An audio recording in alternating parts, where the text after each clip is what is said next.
Dijelaskan tentang khusyuk dalam sholat itu adalah yang paham apa yang dibaca oleh takbir sampai salam. Untuk memahami itu kan tidak mudah. Mungkin yang dari pondok itu sudah biasa, atau mungkin yang belajar tentang terjemahan. Sementara yang belum bisa paham tentang bacaan sholat itu, bagaimana caranya untuk khusyuk? Terima kasih. Iya, baik. Jadi kita harus mempersiapkan faktor-faktor untuk bisa khusyuk. Pertama, faktor internal. Yang kedua, faktor eksternal. Faktor internal, yakni persiapan diri kita saat melaksanakan sholat, baik sebelum dan sesudah atau ketika melaksanakannya. Sebelum berarti kita mempersiapkan ilmu. Mempersiapkan ilmu. Ilmu tentang apa? Ilmu tentang sholat. Bukan hanya kaifiyahnya. Termasuk di dalamnya yaitu memahami bacaan. Dan memahami bacaan sholat itu bagian dari menuntut ilmu yang perlu kita pelajari. Makanya pelatihan-pelatihan sholat khusyuk juga sering diadakan. Salah satunya yaitu apa? Memahami bacaan sholat itu. Sehingga ketika kita memahami bacaan sholat itu, apa yang kita lakukan dalam sholat itu tidak kopong atau kosong. Hanya sekedar apa? Bacaan tanpa ada makna, tanpa kita memahami. Ketika yang dibaca itu Al-Quran, mungkin masih dapat pahala. Contoh Al-Fatihah, masih dapat pahala, walaupun nggak tahu artinya. Setelah bacaan Al-Fatihah, baca apa? Surat, masih dapat pahala. Tapi ketika kita ruku, kita sujud, kita duduk antara dua sujud, kita duduk at-tahiyat, kalau kita tidak memahami apa yang kita baca, berarti seakan-akan hanya sekedar ucapan, gerakan yang kita tidak memahaminya. Coba ketika kita ruku,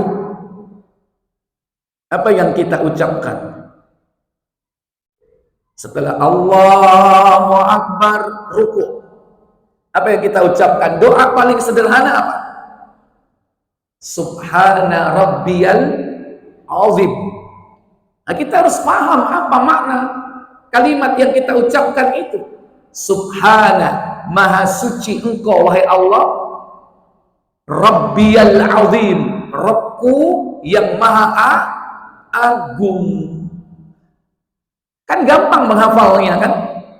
Itu sehari dihafalkan bisa.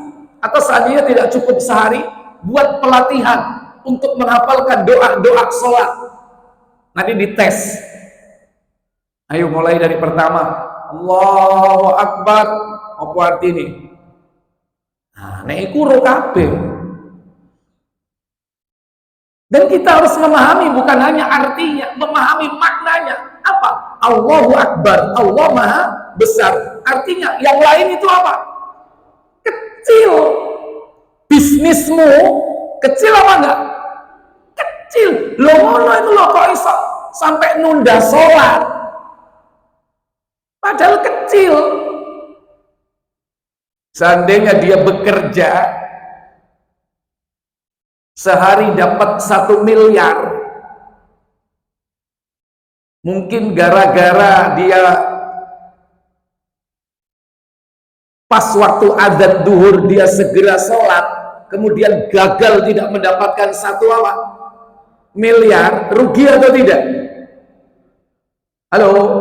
Gara-gara dia pas waktu sholat, dia pergi ke masjid, ternyata setelah itu customer membatalkan proyek sekian triliun yang untungnya sekian miliar, rugi atau tidak?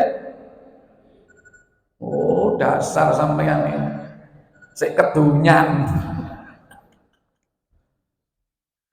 Wong Nabi sendiri mengatakan apa? Raqatal fajri, 2 rakaat salat sebelum subuh, khairun minat dunya wa ma fiha, lebih baik dari dunia dan seisinya.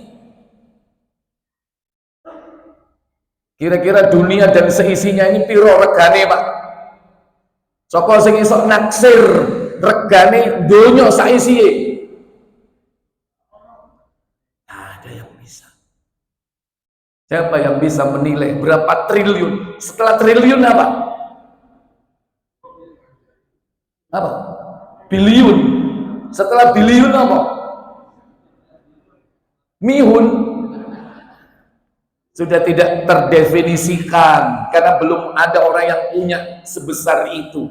Dunia dan seisinya nggak ada artinya dibandingkan 2 rakaat sebelum sholat subuh. Pertanyaannya, ketika kita terlambat sholat qobliyah subuh, kita datang masbuk, qobliyahnya hilang nggak? Sampean merasa rugi nggak? Pemenang.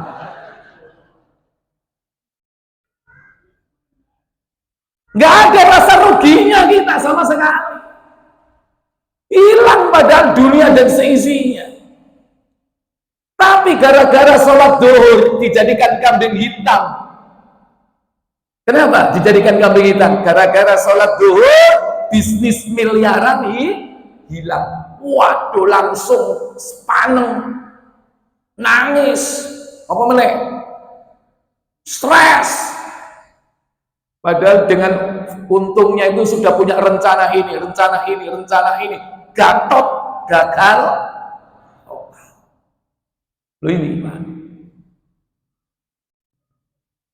Ternyata sholat itu nilainya luar biasa. Makanya kita mengkondisikan diri kita untuk mendapatkan nilai di hadapan Allah yang terbaik.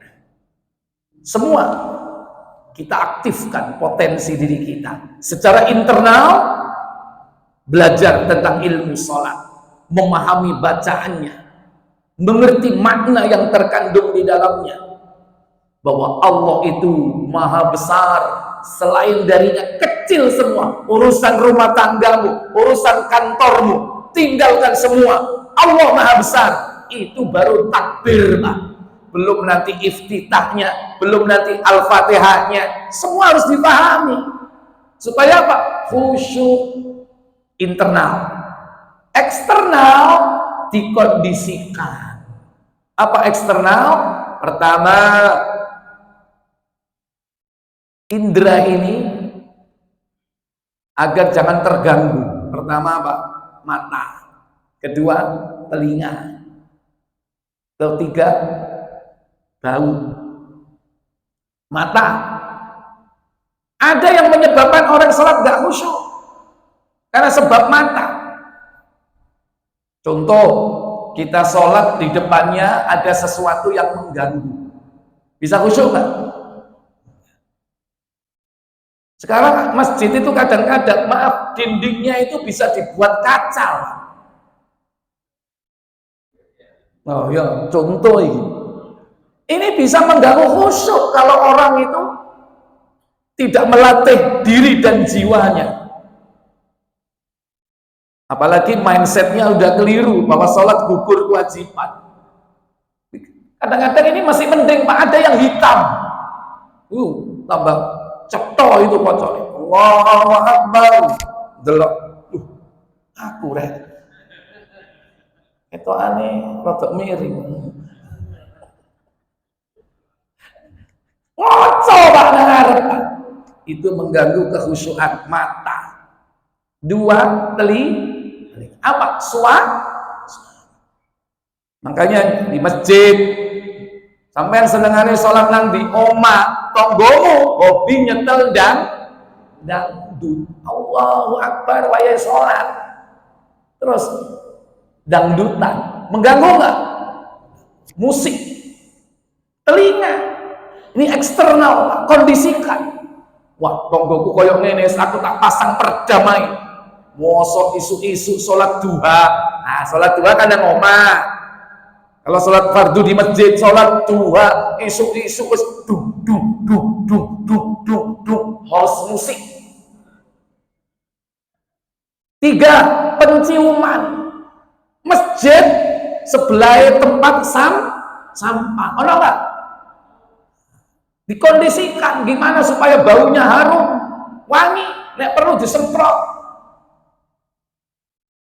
Jadi mengkondisikan secara eksternal itu juga penting. Yang keempat apa? Berjamaah. Itu salah satu di antara penyebab kita khusyuk.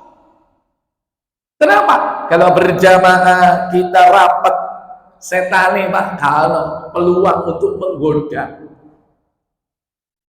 Tapi kalau kita tidak berjamaah dan berjamaahnya seandainya berjamaah tapi tidak benar, peluang tergodanya masih banyak. Ingat, syaitan itu kadang hadir di majelis sholat. Dia masuk di antara sop-sop yang luang bukan untuk ikut sholat, tapi menggoda.